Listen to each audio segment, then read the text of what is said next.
We're back with Michael Che. Congrats on the special. I enjoyed it a great deal, as I do with all your work. Did you really watch it? I did. I watched the whole thing. I appreciate it. Thank you. Was it better than Squid Game? It was better than Squid Game. I mean, that was mostly. I remember the whole time. I'm like, I mean, pound for pound, this is better than Squid Game. You shot it in Oakland. I know, like, a lot of thought goes into that. Where are you going to shoot it? Why did you pick Oakland? Well, I picked Oakland because, you know, Oakland's a lot like New York, but it's on the West Coast. Yeah. I kind of just wanted to pick a city that I thought was gonna, you know, take good cares of the COVID precautions and all. Yeah, that's a very. You know what I mean? Yeah. Like, I didn't want to do it in Alabama. Guy licking his hand and shaking mine. Like, You're right. That was a good, safe choice. Yeah, Oakland was kind of like, you know, it's a hip together city. I figured they probably would be fine with wearing masks and getting the vaccine. I liked. Is it okay? Can I talk about something in special? I don't want to like burn material, but please, it's longer than Squid Game. I did enjoy a great deal that you admitted to not. There was a moment where you changed your mind about masks, which is right around when people told you could stop wearing them. That's true. Like, last spring, everybody was like, oh, we're gonna have a maskless summer. And I was like, I want my mask now. Because that is not what you want to hear. Yeah. It's like when a woman says, you don't need a condom. Like, I need 2 condoms. I wasn't even thinking about a condom before you said that nasty. You need to be more careful, lady. You know, we have Adam Schiff is coming out next. I'm going to ask him some questions about January 6th. You also mentioned January 6th in your special. That was a bit eye-opening for you. It was. I really thoroughly enjoyed it. I did. You guys got to understand, for a black guy, like, we don't know all the rules. So when I see a bunch of white people storm the Capitol, I'm like, you can do that? Think of the possibilities. This whole time, I thought we had the loot at Louis Vuitton or the Gucci store. Nope, we could steal the Constitution. Wait till that next rally happens. That next protest that black people have, ooh, it's gonna be fun. I guess because Thanksgiving's coming, you mentioned your mom. I know that she's hesitant to get the vaccine. Has she changed her mind? I don't know. I'm not allowed to say maybe. Maybe okay. she did, maybe she didn't. Okay.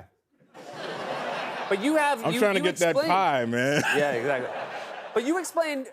She was skeptical. She was skeptical to get it initially because her neighbor got it. Yep. And then died like 2 days later. Yeah, he got hit by a truck. Right. And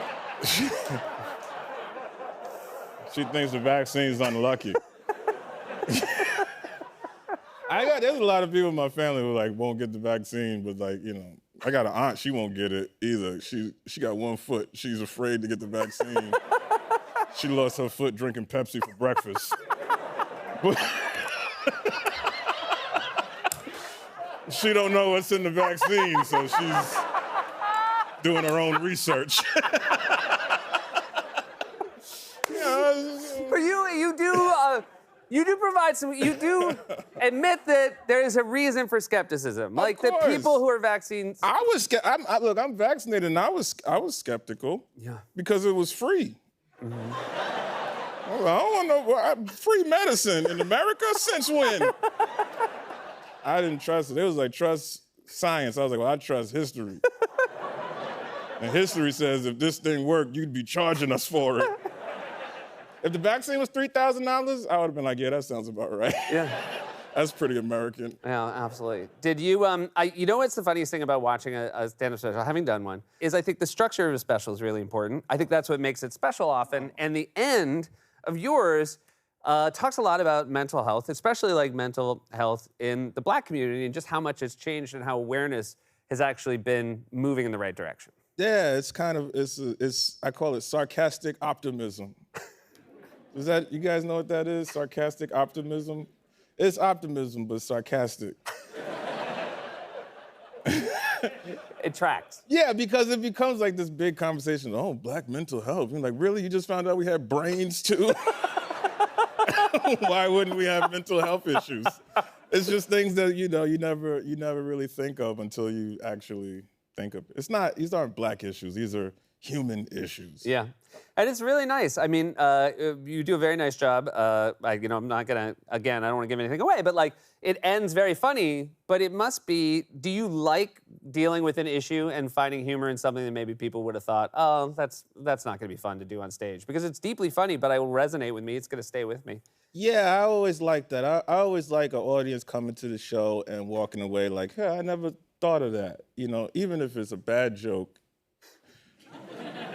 Because some of them are bad jokes. I'm not gonna lie to you. Look, no one's perfect.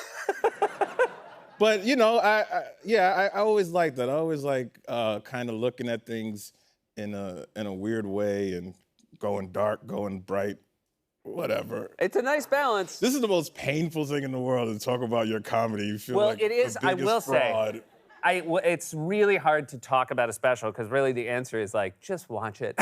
So I apologize. That's perfect. Just watch it. Just watch it. Thank you. No, yes. I promise you won't regret it. Thank you. You won't regret it. Michael Che, Shame the Devil is streaming now on Netflix. It's fantastic.